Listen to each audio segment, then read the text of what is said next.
we have an epidemic of people that just feel like crap all the time globally right now, but especially in North America.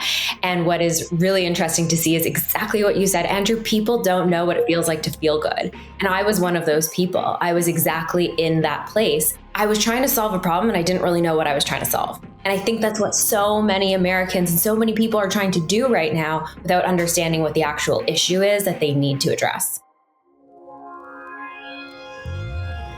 This is the Home of Healthspan podcast, where we profile health and wellness role models, sharing their stories and the tools, practices, and routines they use to live a lively life. Sam Cutler, the Fit Fatale, it is so good to have you today. Thank you for joining us. Thank you for having me, Andrew and Taylor. This is awesome. Yeah, I think it will be a lively conversation for sure.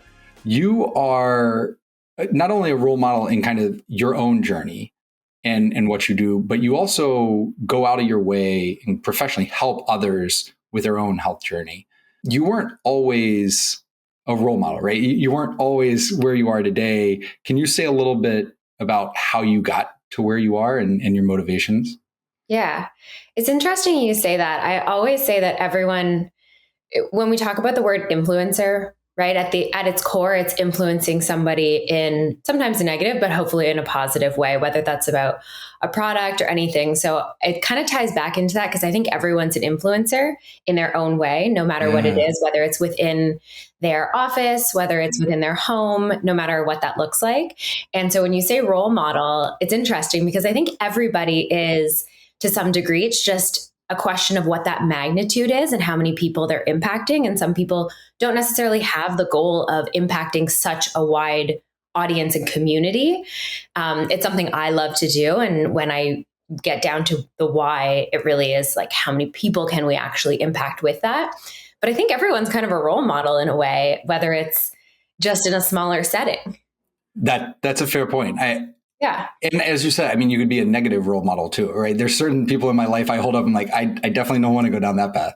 Absolutely. I mean, it's oftentimes, you see people on social media and trolls that are, they don't necessarily have a powerful voice, but they're one person making some type of impact. And then other people see, oh, well, other people are trolling on this or making these comments and I can kind of piggyback on it. So I guess back to your question, in my mindset, it is, can we make a positive impact with the time that we have here on this planet? Can I do that? And can I help other people do the same?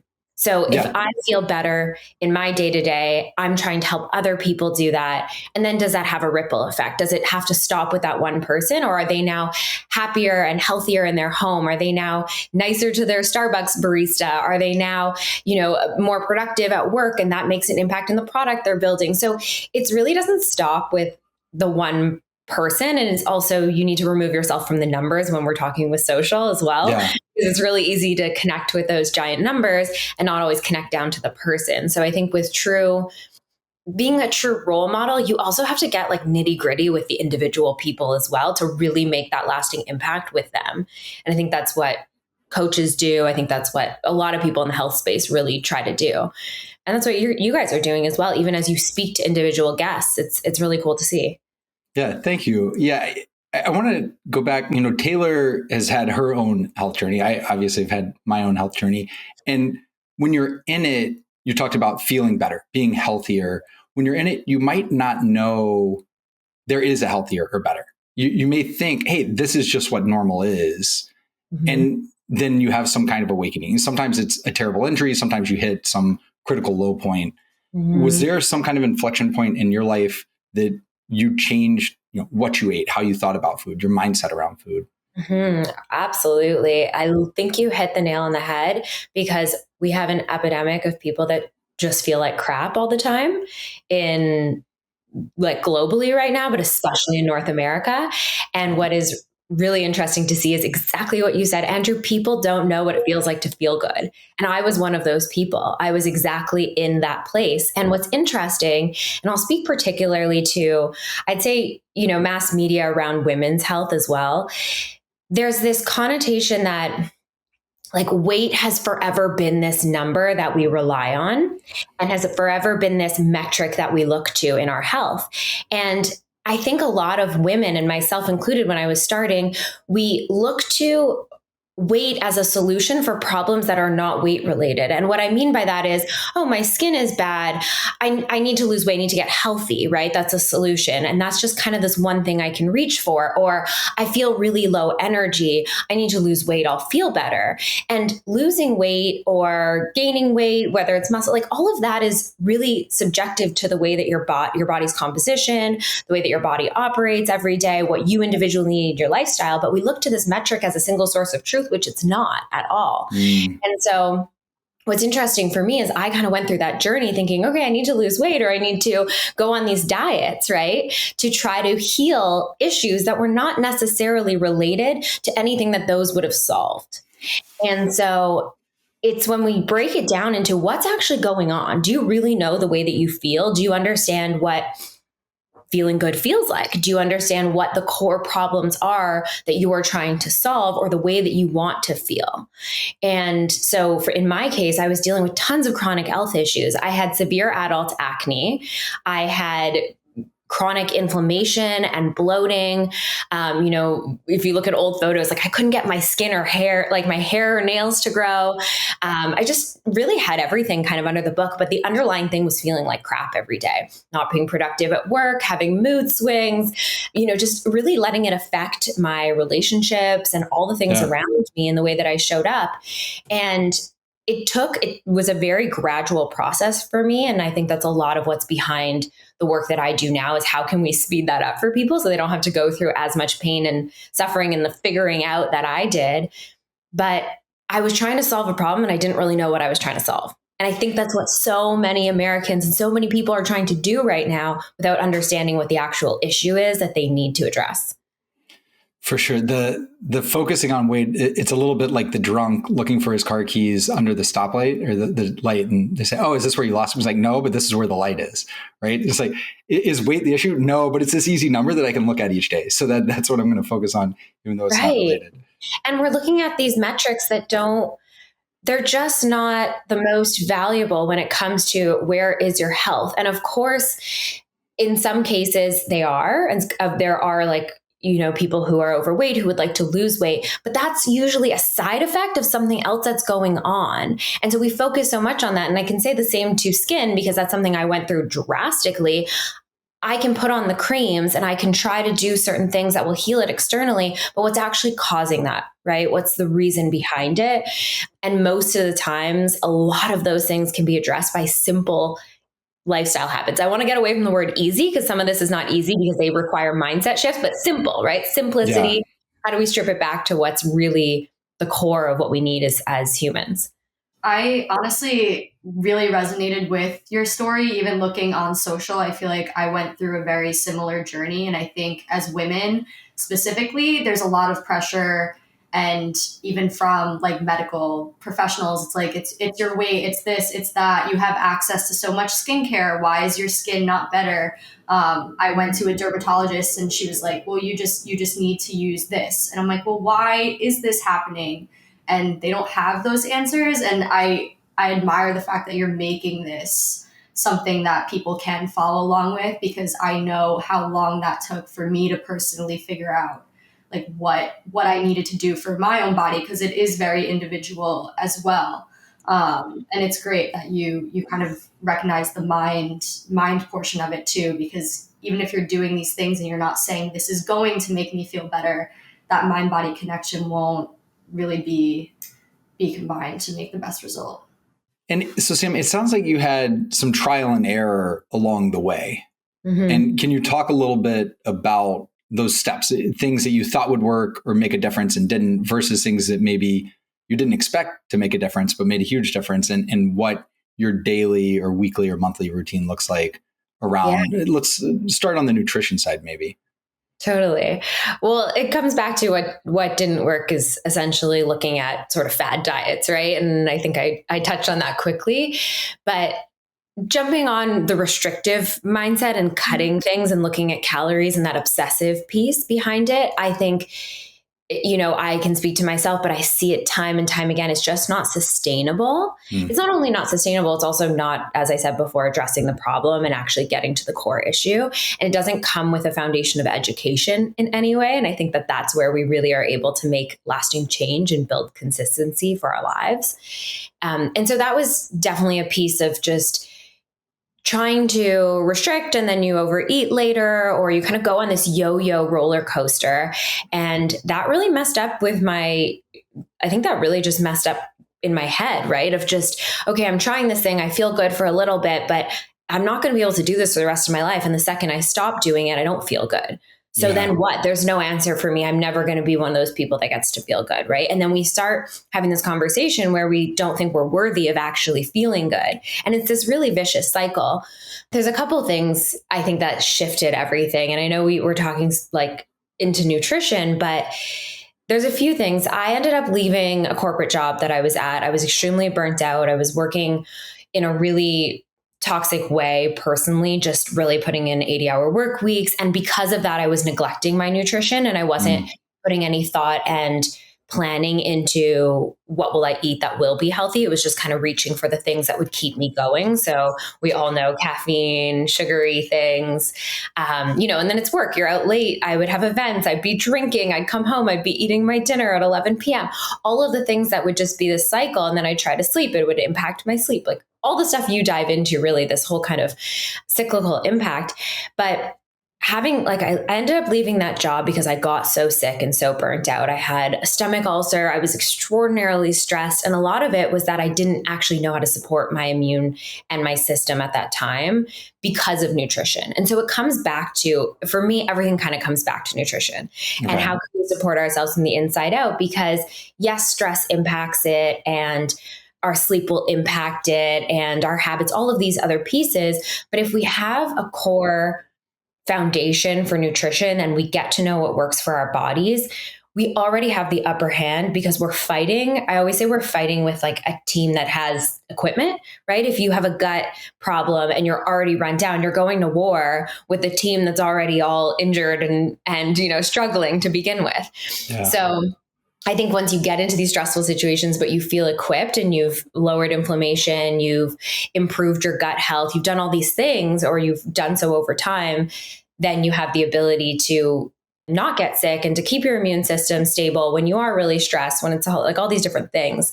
Yeah. So anyway, I ended up leaving that job, and I actually got a really bad brain injury. Oh. And I fell doing a reformer workout at Pilates, which if anyone's familiar with it, the machine is quite complicated. This is before I did my own personal fitness training, but I was doing it with a teacher who shouldn't have been doing the move. I ended up falling, hitting my head, got a really bad brain injury. And so in that process was severely impacted with a lot of concussion-like symptoms, which also impact heavily our mental health. So a lot of people think of concussion as headache, maybe dizzy. They don't really tie it in with the mental health side of it. So the depression, the anxiety, all of those things. Yeah. So think about injuring our leg. If you injure your leg, your doctor is probably going to say, okay, rest it, right? Let it heal. If you injure your brain, they're going to say, okay, take it easy, lie in bed, but they're not necessarily walking you through the protocol and the symptoms that come with that injury. Whereas an injured leg, it's going to hurt if you start working out too fast. But a brain is going to have other symptoms. So sometimes, yes, they're more clear, like ringing in the ears or sensitivity to light, but sometimes they do come in the form of depression, anxiety, and all that stuff. They're not visible, right? Like it literally is happening inside your head. So people can't see it. It's hard to explain. Inside your head, it is such a crazy experience. And we believe the things that we say to ourselves over and over. And so when you're going through something mentally, we believe that to be true. We don't even separate it and say that this is a side effect or this is a symptom of an injury. And the same way as now it's becoming a lot more common. For me, this injury was about 7 or 8 years ago. Okay. Now it's becoming much more common. But if you hurt your leg, hopefully your doctor is going to also suggest some anti-inflammatory foods to eat, some type of nutrition program. Most don't, because our medicine is very segmented. Yeah. And I think there are so many incredible specialists. I think we just all need to start working together a lot more. It has nothing to do with one being better than the other. It needs to bring together more of a synergy, especially in North America, and a more holistic approach. And so nutrition has kind of been left out of traditional medicine in a lot of ways. And so I went on this process of, okay, I'm feeling like crap. I just left this job to sort of explore what was happening, to become actually a health coach at the time. And for my own personal story, because I kind of wanted to understand what was going on and how do I dive into nutrition and all that stuff. And then now I have this brain injury where I'm bedridden and I'm having these depressive thoughts and I'm feeling a sense of anxiety and it's going up and down. It's not consistent like an injury, right? And so the healing process was really lengthy there. So that was kind of the beginning where I started to question, okay, I need to know a little bit more of this brain gut connection, and I need to dive into that to understand the foods that I'm eating. How is that impacting my brain? How is that impacting my mental health? How is that impacting the way that I felt like crap, my stress management? And so that was the kickoff point where I questioned, what am I putting in my body? Am I eating probiotic foods? Am I improving my gut health? Am I taking a probiotic? I always say that was the first supplement I ever took. Yeah. Was adding a probiotic. Right now I take Just Thrive, which I love. Just Thrive probiotics because they're spore-based, so they actually reach your gut. I could talk about them for hours, but great product. And I think it's that was kind of where it all kicked off for me. And then it was a layering on top of that of realizing and discovering what I'm actually intolerant to. Now that you strip back and you look at, okay, can I remove these traditionally inflammatory foods? What are the things that are inflammatory for me individually? Because there's this sort of core foundation of, yes, there's research and there's science and there's these things that tend to lead the way and cause issues. But now let's also do the research in my own body. And that's part of what we coach at Mindfull. It's actually a huge piece of it is how can you explore that within yourself? And there's two pieces to the learning that you need to go through.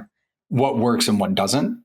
Yeah, right. The two pieces being, okay, I can learn what is out there as quote unquote healthy, unhealthy, inflammatory, anti-inflammatory. I can learn about all the ingredients. I can learn about the benefits that it has, the science, the research, all of that. And then there's the piece that, okay, now there's your body and you genetically are different than every other individual. Your factors in your day-to-day lifestyle are different than every other individual. So here's this information that we have, but we learn by doing as humans. And so the second layer to learning has to be self-exploration. And you hit at the beginning, learning what feeling good actually feels like and exploring that without judgment. And I think that's really when it clicked for me. And that's kind of how I help other people. Can we remove that judgment? Can we look at it with our eyes open and explore without guilt? I eat this, it doesn't feel good. How can I now use this as a learning and a superpower instead of saying, oh, you messed up, Sam. You ate something that didn't feel good. You're off your diet or you're off whatever it is, right? You're off the horse. Yeah. But instead use it as, oh, okay, now I see that. If that happens again, I'm getting a pattern.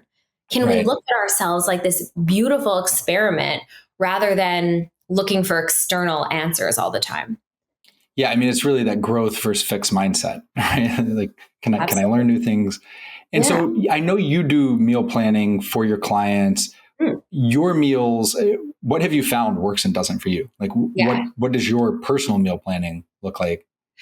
Well, what we do on the platform on Mindfull is pretty much the way that I eat day to day. That's kind of how it started.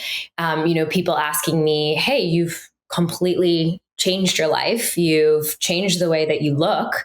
And can you do that for me? Can you build those out for me? And the biggest thing that I felt would be the barrier for that was I don't measure and count. I don't track calories. I don't measure grams. And I think that's where the sort of piece of information of self-exploration and then obviously factual information. Yes, there's a range of protein grams that we're supposed to kind of hit, right? But at the end of the day, are you going to go out for dinner and you're going to ask the server if your salmon's how many grams and what you're getting? And if you get a smoothie at a cafe, well, did they put the full scoop? Did you get the full, was it 20 grams of protein? That's just not going to happen in our lives, right? I see you both laughing because it's just not realistic. But for some reason, when we go on these plans, we think it can be, or we think that we'll learn. And there's a little layer to that is maybe we'll get to learn what our body needs in that. And so what I do and everything that we do is no measurements, no sizes, no tracking of calories, any of that stuff. So it's completely different. We have women that come in there and get freaked the hell out. I need some guardrails. Yes, I've had people tell me they're like outraged. They don't know how much of it to eat. And I go, well, start somewhere. If you're hungry, eat more of it, right? And then we also help coach them. Okay, if this is your meal, what should it look like? What are the components that you should have? How much protein and healthy fats and greens? What should that look like on your plate?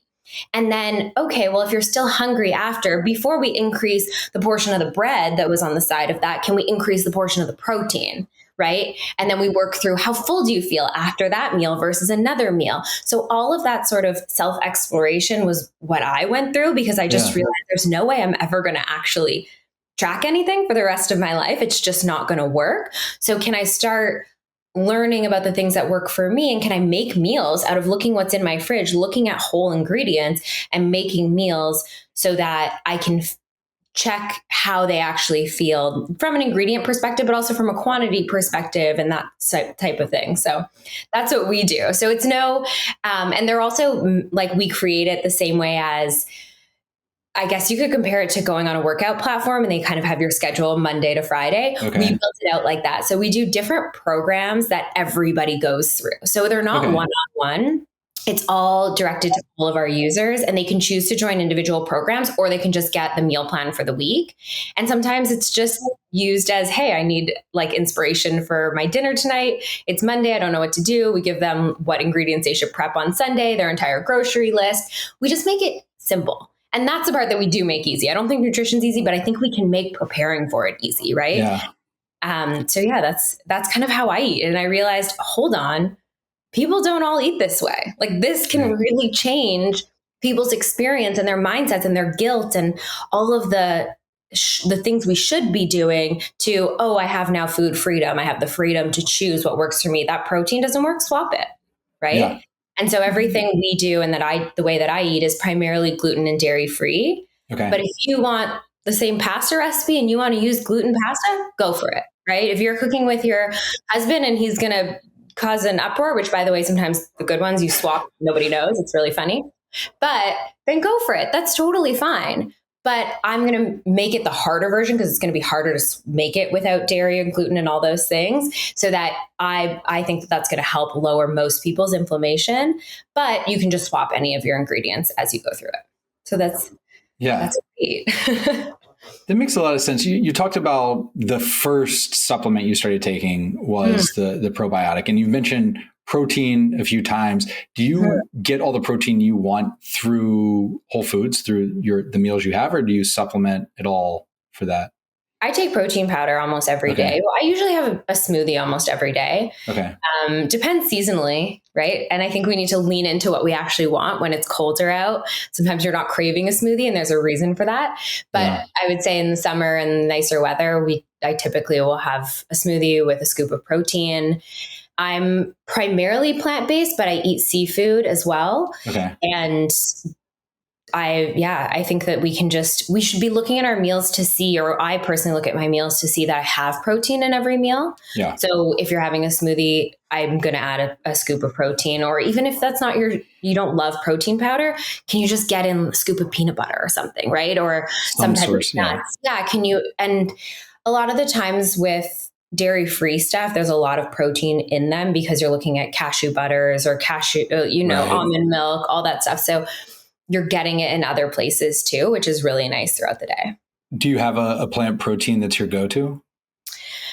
I have a couple. Personally, I find a lot of people have issues with bloating with a lot of the proteins. So I always look for a fermented protein. There's one called Genuine Health that does a vegan fermented vanilla. And they also do chocolate. It's amazing. It doesn't taste like chalk, it's like actually great. And they do it fermented so that the sprouts they're using and everything is a little bit less inflammatory or sometimes irritating. Everyone reacts differently, but if you're new to protein, that could be a symptom you feel, or if you're sensitive to legumes in general, which a lot of people are. Yeah, for the pea proteins. If they don't have them in their diet, it's something. I think that's something also that's interesting to note is our bodies get used to things. So even with probiotics, if you're going to take probiotics for the first time, ever, you might be more sensitive to it, right? And meaning it might cause you to bloat, it might cause you to go to the bathroom, all these different things as your body adjusts to it because you're shifting. So some people will try protein powder once and they'll say, oh, it irritates me. Or they'll try eating beans or legumes and then it might irritate them, but it's working your body up to, can you have that?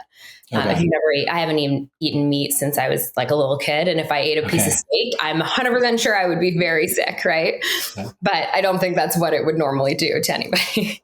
Yeah, Taylor's probably on the opposite end of that spectrum. I eat steak for dinner every single night, but was on a plant-based journey prior. But I mean, even just hearing what you've been saying from nutrition to the supplements to even just like the rationale behind the meal prep, I feel like the common theme is just like find what works for you without judgment. And I think that is so important, even just to stay consistent or to see that you can continue, doing something for your whole life. And I appreciate that you're like building that mindset in your community, because I think that's the biggest thing that takes people away from continuing on a health journey.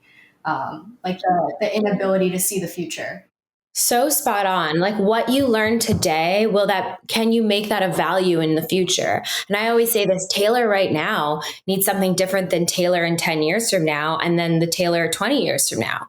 But the education that you learn about both health and your individual body and your experiences is nothing, you will not lose that. That is something you take with you no matter what. And so I always say consistency is about showing up all the time, but it's not about doing the same thing over and over, right? Mm-hmm. It's not copy and paste. It's not eating the same meal. It's not saying I've sworn off. And that's why I hate food labels. I think it's really, we always say like the platform is primarily plant-based, but we do have chicken and salmon. And it's just that a lot of our foods are going to come from whole plant-based foods. Yeah. But I would never call I'm not, but I would never say I'm vegan, I'm pescatarian. Like, sometimes people want that label at the restaurant to check off, but it's just, you put yourself in the box. Who knows? Guys, don't call me in 10 years. I'm pregnant. I have kids, I'm eating meat. Like, I don't think that there's any one place we should ever put ourselves, because our bodies will need different things at different stages. So it's just the education and the exploration that we have with an open mind. Speaking of bodies needing different things, I mean, really avoiding meat now, understanding 10 years may look different. Do you supplement with B12 or anything like that? Do you have other supplements that you say, hey, I need to top up what I'm getting through my diet, through not just probiotics and protein, but some of these other things? It honestly changes, I would say. Okay. I think the most important thing is leaning into how you feel. So if you feel low energy, that's personally, if I'm feeling low energy, I'll go through my kind of checklist. Is it because I didn't have enough protein? Is it because my B12 is a little lower than normal? I used to always supplement with B12, but I eat eggs as well. Okay. And so that's a pretty high source of B12. It's also fortified in a lot of our like dairy-free products, like I was saying. I used to also supplement all the time with vitamin D, but now we live in Florida, so I don't have to in the same way, right? And I would notice if I didn't have that, and maybe in winter sometimes it gets to like gloomy season here, but when we were in Toronto and in Canada, we'd have just bouts of no sun for days. So you need to supplement. So you need to know your own body, one, by how it feels, but two, obviously looking at if you need to, going and getting blood work and understanding what you actually need. Supplement wise, like magnesium is a big one that I love to take. I think we can all benefit from magnesium in some way. It helps us sleep. It helps us calm our nervous system with stress management. There's just so many benefits. It also helps lower inflammation, helps with digestion. There's so many benefits to magnesium. So that's something I take every day. What form? Do you do 3-in-8, biglycinate? Do you do a powder versus pill? I have a couple different ones. Okay. I couldn't tell you the strain, but I can tell you the brands. Yeah. Okay, so my favorite, there's a brand called Array, and they do two. They do one that's an everyday magnesium that I take before bed, and then they have another product called Calm that is a combo of magnesium, L-theanine, and a couple other things that help calm your nervous system. Yeah. And so that sort of, I think there's 3 or 4 ingredients, and that sort of trifecta is really great throughout the day if you're managing stress levels. It also just helps with digestion, because a lot of the times our digestion gets affected because of our stress. We go into this fight or flight or freeze. So if we're kind of eating while we're at our desk or we're stressed out throughout the day, our digestion's negatively impacted and the actual breakdown of the nutrients. And so those are 2 that I absolutely love. Yeah. Going to bed kind of just chills you out. It's something that you can take every day. A lot of people supplement with other things that are more habit forming, like melatonin. So that's not something you want to take every night. There's way better. You guys are both like, no. Better options. Yeah. Have you had any experience with topical magnesium by chance? Like any sprays, or like I've heard about on the feet? Yeah. So body, like there's a lot that you can put on your body. I do a magnesium bath. The company is called Neom, I think. Neom. Okay.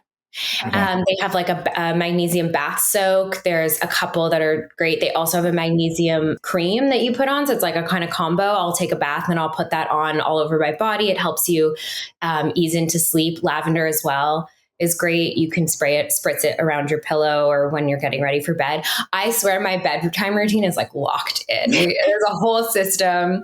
Well, let's talk about that. Take us through it. Like, I'm super interested. Yeah. Totally.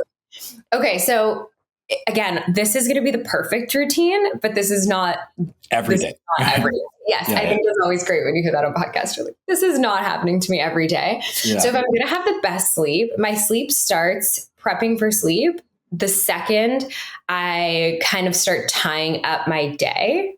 Okay. So I try to wrap up around 6 o'clock. I'm always working, to be honest, but I think the screen time is the hardest piece. If I need to work, can I do that journaling? Can I do that planning out my content? And again, this is like on a perfect day. I'll have my post ready for the next day. And that honestly starts with our body winding down. And people always say, okay, when does your sleep routine start? I'm like 6 p.m. because we turn off our computer. I also try to eat around then. So I'll start making dinner and eating. That also starts setting us up for successful sleep, because we want to try to be fully digested so that we can sleep, because it will interrupt the quality of your sleep. You'll be waking up more often. Your digestion gets kind of paused when you go to sleep. So you might not fully digest all of your nutrients. So I always try to kind of close out around then. I'll make dinner, go for a walk. Can you get out in nature? That also helps our circadian rhythm just ease into our sleep.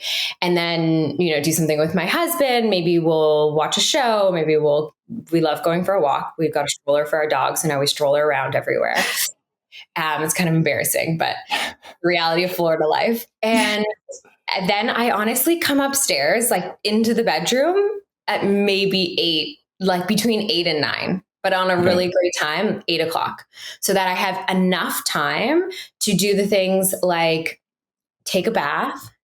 I will start dimming the lights. It's a little bit harder now if it's sunny into summer, so that kind of a little bit later. But if the sun's still kind of setting at around like 8:30, I'll dim the lights in the bedroom. I'll put on a diffuser. So we have lavender going. I bring up my dog. We're in a calm mood. While this is all happening, my husband's probably still working, which I think is one benefit, because I kind of have the space alone to it's your own sanctuary. Yeah. My moment. Maybe I'll draw a bath. I'll have a magnesium bath. I'll maybe watch a show in the bath, or I'll read on my Kindle. And you just kind of start training your body that you are sleepy. Like you are tired. You are softening down. Maybe I'm taking my magnesium as well. I also like having time for beauty routine without rushing through it and romanticizing it a lot more. So maybe I'm doing my heatless curlers, I'm doing my skincare routine, and just enjoying the process while not sitting there on my phone and not continuously stimulating myself. I think that's it, because we're constantly overstimulated throughout our day. I spend so much of my day on social media, like a gross amount, because I'm posting, I'm engaging, I'm on the app, on our community. There's just a lot.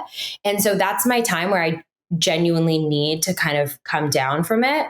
And then I like to get in bed. If you want to be asleep by 10 o'clock, you cannot expect to get in bed at 9:50 and think that you are asleep. You need to add, shut off. Yeah, you need to add 30 to 60 minutes to that time frame. So if you're expecting to be asleep by 10 to get your hours of sleep or whatever you need, getting into bed at between 9 and 9:30 is pretty much mandatory for me anyway, because I won't just go. And I don't want to take melatonin and something that's going to do that. I want my body to naturally create its melatonin, to naturally soften and slow down. So that's, where it is. I sleep with an eye mask. That is a game changer. Do you have one you particularly like? I mean, I buy like 5 a year. I'm always testing it. I like the one from Kitsch because it's really soft. I don't know if you've ever seen it, or maybe Taylor, you have it. It's soft and silky, and it doesn't just leave you feeling like itchy or anything. I also find it light. Sometimes they like push on your eyes. I have very sensitive eyes as somebody who's fair with blue eyes. And, so that's just doesn't irritate me. I mean, I have a mouth guard that I sleep with because I like my retainer. Sorry, not mouth guard, my retainer. Yeah. And then do you I have mouth tape. No, I haven't gone on the mouth tape trend, but I do breathe through my nose. Okay. So I think if I didn't, do you not? Oh no, I had to use the tape to train myself to do it. And now I don't need the tape. Oh, that's amazing. I've seen this mouth tape trend. I mean, I love Lauren Everett's from the Skinny Confidential. She has such amazing products. But I haven't gotten into the mouth taping. I mean, if you're good, you're good. I was a swimmer where you're breathing through your mouth all the time. So 30 Rock, Alec Baldwin would always talk about mouth breathers. I was like, why is that such a big deal? Of course I breathe through my mouth. Like, because from swimming, I had trained so much. So it's been a lot of untraining for me personally. Well, they say there's other benefits too. I think if you have it, it helps release your jaw. And so it helps with your like facial structure and just different things, keeping your mouth closed. I mean, if you do it naturally, I guess, but there's other benefits, I think, to also using it, even like a fascia. I started doing fascia massage before I go to bed, and then I do the tape, and I feel like removing like the weird pulls that are in different parts of your body. It actually not only relaxes you, but then it helps you breathe better. But totally. I also stretch almost every night before bed. Okay. Just to, I don't know. I think it's just to get rid of the day and the stiffness and, again, sort of soften. Like it always comes back to that for me, soften into sleep. And I usually do it first thing when I wake up too. Just like, even if you just reach for your toes, waking up your body, getting it moving a bit. If anyone saw me sleeping, it's, I've got the retainer, I've got the eye mask. I usually have heatless curls too. So and then I put this like silk sleep thing on top of my hair so it doesn't get ruined. And then I also heat up almost every night one of those like heating pads or the sacks that you can like put in the microwave. And I put them on my chest because it just helps you ease and soften if you have any anxiousness or anxiety. It's also kind of like a weighted blanket. They have them in like squares or different shapes. The whole weighted blanket depends, but it's a little hot. So I'll put that and it's just like warm. It's just, heavy on your chest. And spritz the pillow, get the Kindle going, all of that. Do you have a particular mattress? Like, was that something you tested out and you're like, oh, I found the one for me? I don't. I know that people love the heated one, the ones that are temperature controlled. I haven't gotten on that yet. I think we just have a regular like Casper or something. Nothing fancy. I think the pillow game though is really important too. Both the texture and the type of pillow you sleep with. And did you test that to try to figure out how did you dial in your particular? I mean, I still get neck sensitivity from my accident, from my concussion. There's just a lot of scar tissue. And so that's a part of why I stretch as well before and after sleep. So the pillow does really irritate it because we're also spending all day like this on our phones looking down. So we need to support our heads sort of naturally. And a lot of our pillows also curl our heads. So we're kind of just continuously going like this because they're overstuffed. I actually sleep on my back, which is, I think some people think is a crazy thing. My husband, when we first started dating, thought I was crazy. Most people always sleep on one side or in the fetal position or on their stomach.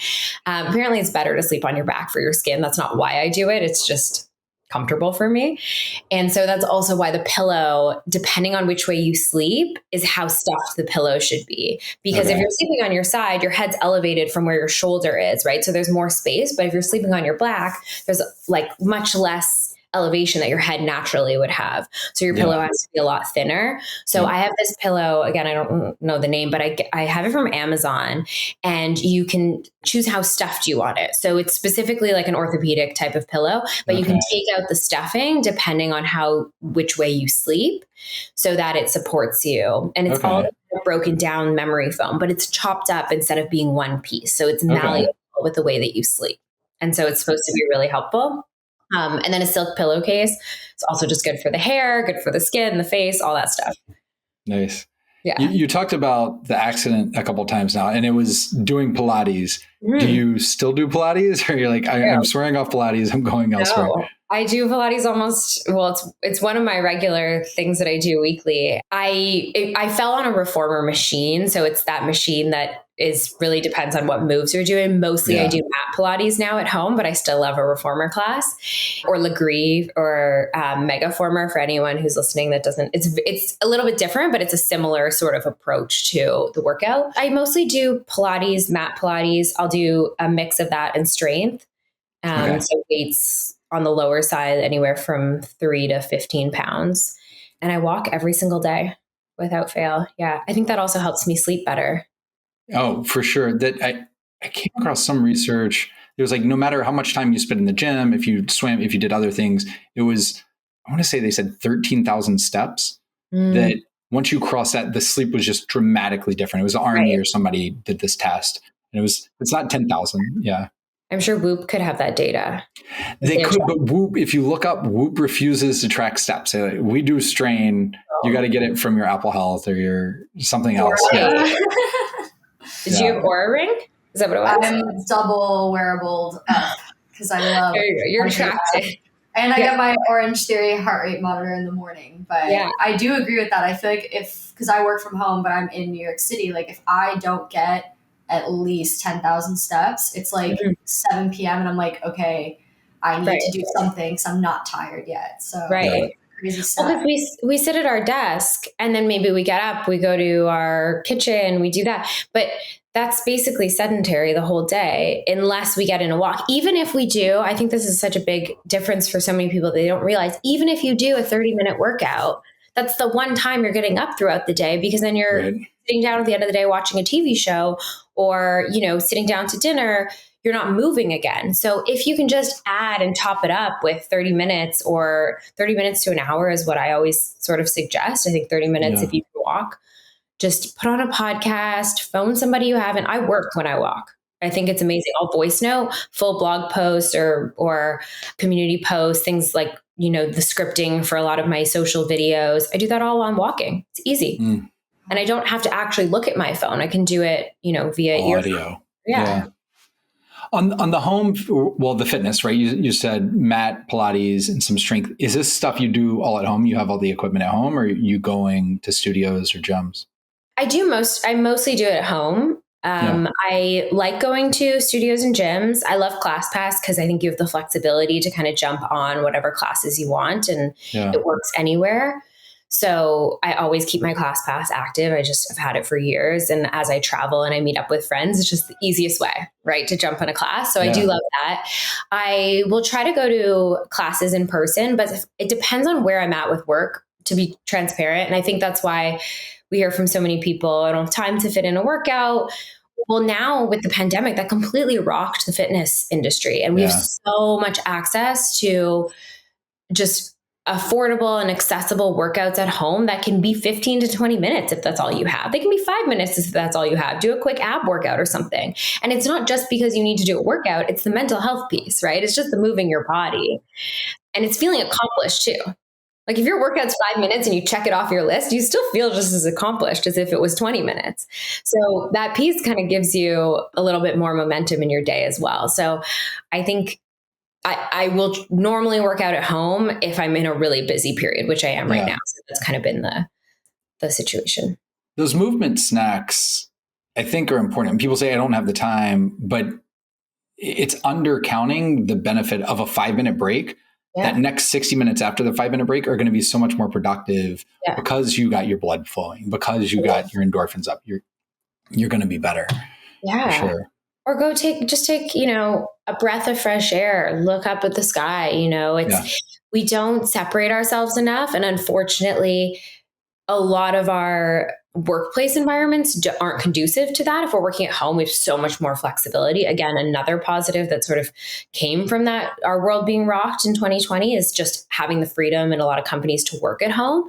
But we don't, in most workplaces, sometimes you don't even have windows, right? And so going outside might be going down 20 flights in an elevator to walk outside to take a breath of fresh air. So what are the things that can happen while you're sitting at your desk? I think I always say, it's funny, I used to do meditations before I had Mindful, and because the mindset piece, and I lead a lot of my community through meditations. And we did this thing called 60 seconds of stillness. And it is, in 60 seconds, what can you do? What do you need? Can you just is it breath work? Is it just affirmations? Is it reframing your mindset? And I think these are things that we can all do anywhere and take with us in any shape or form. So if you are in your office, that's something you can do, right? Or just grounding yourself in a way that can reset as like a break. Yeah. On that how does that work? Is it you have a set trigger at a certain time of day, or is just you need the self-awareness of, ooh, I need one of these 60 seconds of stillness? That's such a good question. I think it depends on where you're at, and it's a little bit of both. Because if something is not a habit or you're not mindful of it yet, planning it will create a higher chance of success. And it might not always be when you need it, when you plan it, right? You could schedule in a meditation or 60 seconds of stillness and breath work, and it might not be actually when you need it, but it'll start building the habit for you to pay attention to, so that you can say maybe, oh, this is when I need it, but I'm going to come back and do it in a little bit or something like that. I think you need a lot of mindfulness in everything that you do in wellness. Even as things become habits, you need to still bring mindfulness into them, but they become a lot more, they go on autopilot a little bit more once things become a habit, obviously. Yeah. And let's talk about your company, Mindfull, with 2 L's, right? The Mindfull. And it's, it can have negative connotations for some people. They push against it, but right, the opposite would be mindless. So like, how do you argue against mindfulness, right? Who wants to be mindless? It's actually not. So that's actually not where the name comes from. Although there's a lot of different ways you can see it. So mindful is really about paying attention to how full you feel in your life. So it's being mindful of how much you're filling up your stomach, cup, and soul. That's what we always say. So if you're paying attention to how much you're filling up your stomach, which is a core foundation of what we do, is where are you on that fullness scale? If you're paying attention to how full is your soul right now, like how good are you feeling in the things that you're doing? And so the mind piece is just bringing mindfulness into all those actions to actually pay attention to where you're pouring into what cup. Actually, on our little logo, it's like a ladle that's kind of filling up the cup, and it's measured at 80-20, which a lot of people don't know. It's the little design work that you do. Yeah. Like nobody's going to know.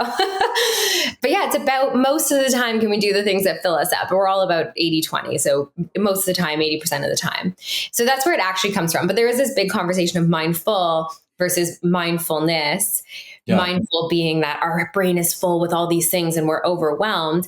And so I hear that it's kind of only recently that that's been a conversation, but I think that's not actually where the name comes from. It's, can we be mindful of the way we're filling ourselves up? Is really more where it came from. Yeah. And you talked about how you support your community, guiding through meditations, everything with the app. Yeah. What is your mindfulness practice? Do you have something daily you do? Totally.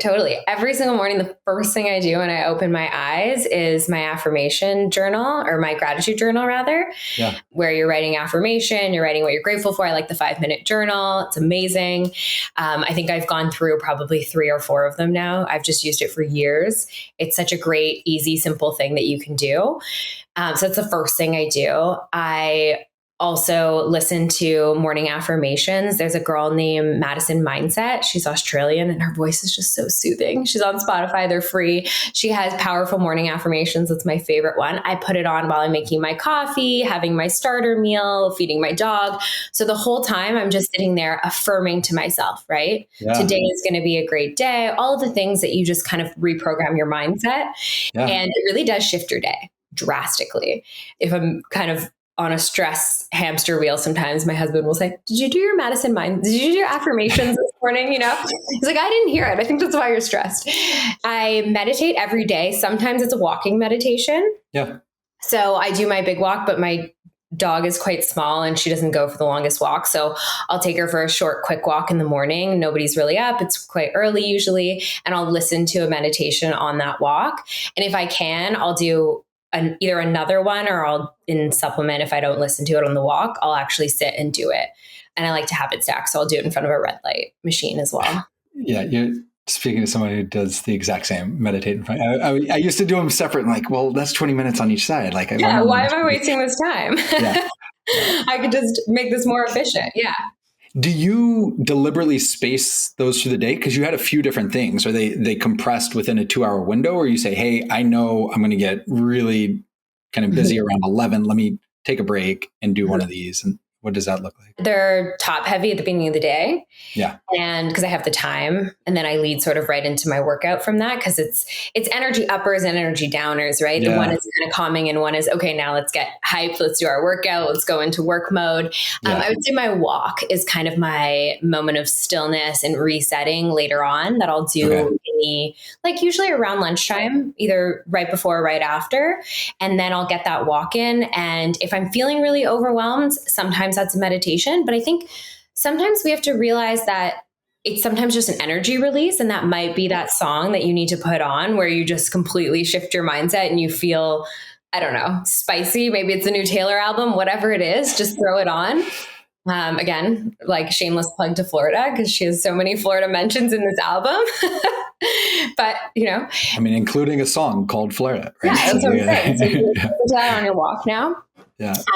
That's sort of my shift. And then the gratitude journal has the beginning of the day and end of day thing. So, or like pieces to it. So at the end of day, I keep it on my nightstand. It's the last thing I do before I go to bed as well, or before I'm like fully in bed. And then you guys heard my evening routine. So there are these sort of bookends of stillness and mindfulness, and then just, becoming aware. I think if you're getting anxious throughout the day, something that's really great that a lot of psychotherapists will also recommend is just noticing the things around you to come back into the moment. Okay. So sometimes if that's all you can do and you're in a meeting and you're getting overwhelmed, it's like, okay, what are the things I can identify around me? I'm in this space. I'm here. I'm in my home. I'm safe. Everything's good. We're going to figure this out. And just getting into like your body in this moment of where you are is a quick fix. 10 seconds, 15 seconds, Yeah. So that's something I'll do as well. Snap into presence. That makes sense. Now, I mean, we've talked through a good chunk of your day, and then given the night routine, given the working a lot, your husband's still working, you have the community aspect of everything you do. Is there something, maybe it's on the weekends, that you do to cultivate your own social connectivity IRL? Yeah, IRL, totally. I mean, this does tie into work again still, but we created Fit Girl Walks, which is a community of women. Everyone's welcome, but it's primarily women all across North America. So we do them in different places where women come together. Honestly, it's just to chat and get together and walk. Because of my social reach, I usually reach out to a cafe or a smoothie bar. They usually are so grateful, just have us in. We'll do a video and share about it. And they give us like everyone free smoothies and drinks and stuff. So we just get people together. That's been one of my favorite. I've honestly found best friends. I found employees. Like, it's just a really fun time. And people come together over the common goal of wanting to feel good, and just, people tell about their stories, their dreams, all the stuff. And so that's something that we try to do from a company to kind of give out and host and cultivate. Internally, I just love connecting with other entrepreneurs. When we came down to Florida, I'm a connector.